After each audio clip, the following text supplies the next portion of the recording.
Hi friends, எல்லாருக்கும் வணக்கம். எல்லோரும் எப்படி இருக்கீங்க? இன்றைக்கி வந்து நல்ல சூப்பரான சாஃப்டான ஜூஸியான ஒரு சிக்கன் 65 தான் எப்படி செய்யலாம் அப்படிங்கிறத நான் உங்கள்கிட்ட ஷேர் பண்ண போகிறேன். இதுக்கு நான் வந்து 3/4 கிலோ சிக்கன் எடுத்திருக்கேன். போனோட தான் நான் எடுத்திருக்கேன். இதுக்கு மிளகாத்தூள் வந்து 1.5 டேபிள் ஸ்பூன் எடுத்திருக்கேன். எல்லாமே பெரிய ஸ்பூனில் தான் போட்டிருக்கேன். 1/2 டேபிள் ஸ்பூனுக்கிட்ட மல்லித்தூள், கொஞ்சமாக வந்து மஞ்சத்தூள், ஒரு 1/4 டீஸ்பூனுக்கிட்ட பெப்பர் தூள், அப்புறம் கரம் மசாலா ஒரு 1/4 ஸ்பூனுக்கிட்ட எடுத்திருக்கேன். கார்ன்ஃப்ளவர் வந்து 1 ஸ்பூனுக்கிட்ட எடுத்திருக்கேன். தேவையான அளவு உப்பு, ஒரு முட்டை வந்து மஞ்சக்கருவோடு சேர்த்துக்கலாம். அதுக்கப்புறம் ஒரு 2 குழிக்கரண்டி, சின்ன கரண்டி தான் இது, 2 குழிக்கரண்டிட்டு நான் தயிர் சேர்த்துருக்கேன். ஒரு 1/4 பீஸ் அளவுக்கு நான் வந்து ஒரு சின்ன தக்காளி சேர்த்துருக்கேன். கூடவே கொஞ்சம் லெமன் பிழிஞ்சு விட்ருக்கேன். தயிர் வந்து புளிக்காத தயிர் தான் நான் ஊற்றிருக்கேன். புளிச்ச தயிர் சேர்த்திங்கன்னா நீங்கள் வந்து லெமன் கொஞ்சமாக சேர்த்தா போதும், இல்லை தக்காளி சேர்க்காமல் இருந்தால் சரி. இதெல்லாம் நல்லா வந்து மிக்சியில் போட்டு ஒரு அரைச்சிக்குங்க. அந்த அரைச்ச விழுதை சிக்கனில் போட்டுட்டு கூடவே 1 டேபிள் ஸ்பூனுக்கிட்ட நான் இஞ்சி பூண்டு பேஸ்ட்டு சேர்த்துருக்கேன். இப்போ வந்து கை வச்சு நல்லா சிக்கனில் ஸ்கின்னில் எல்லா இடத்துலையும் நல்லா வந்து படுற மாதிரி நல்லா கை வச்சு நல்லா பிசைஞ்சு விட்டுக்குங்க. நல்லா பிசைஞ்சு விட்டால் தான் உள்ளெல்லாம் வந்து நல்லா வந்து இந்த மசாலாலாம் வந்து இறங்கும். நல்லா பிசைஞ்சு வச்சுட்டு நல்லா மூடி போட்டுட்டு ஒரு அரை மணி நேரத்துக்கிட்ட நம்ம வந்து மூடி வைக்க போகிறோம்.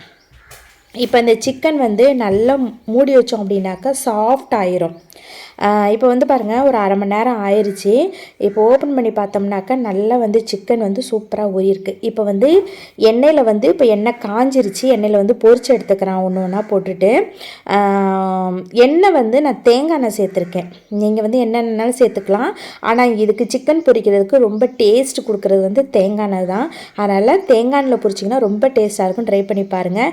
இப்போ ஒரு சைடு வந்து கொஞ்சம் நேரம் நல்லா வெந்ததுக்கப்புறம் இன்னொரு சைடு வந்து திருப்பி போட்டுக்கலாம்.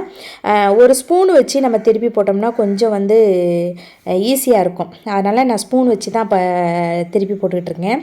ஸ்பூன் வச்சு ஒன்று ஒன்றா வந்து நம்ம திருப்பி போட்டுட்டு ரொம்ப நேரம் முருக விடணும்னு கிடையாது.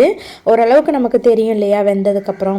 அந்த மாதிரி வெந்ததுக்கப்புறம் நீங்கள் வந்து ஃபைனலாக வந்து கடைசியில் இது கூடவே வந்து அந்த சிக்கனை எடுக்கும் போது ஒரு கைப்பிடி நிறையா கருவேப்பிலை போட்டுட்டு பொரிய வச்சுட்டு அந்த கருவேப்பிலையோடு நீங்கள் வந்து அந்த சிக்கனை எடுத்து போட்டிங்கன்னா அந்த கருவேப்பிலையோட ஃப்ளேவர் வந்து அந்த சிக்கனில் நல்லா இறங்கியிருக்கும். அந்த கருவேப்பிலையோடு எடுத்து சாப்பிடும்போது அவ்வளோ சூப்பராக இருக்கும், டேஸ்ட்டாக இருக்கும்.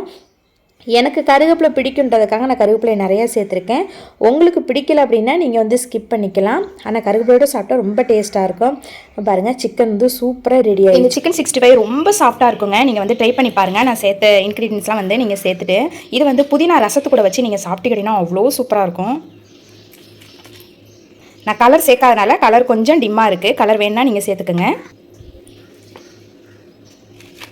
இந்த புதினா ரசத்து கூட வச்சு நீங்கள் சாப்பிட்டீங்கன்னா காம்பினேஷன் அவ்வளோ சூப்பராக இருக்கும். பிடிச்சிருந்தா லைக் பண்ணுங்கள். மறக்காமல் சேனலை சப்ஸ்கிரைப் பண்ணுங்கள். பாய்.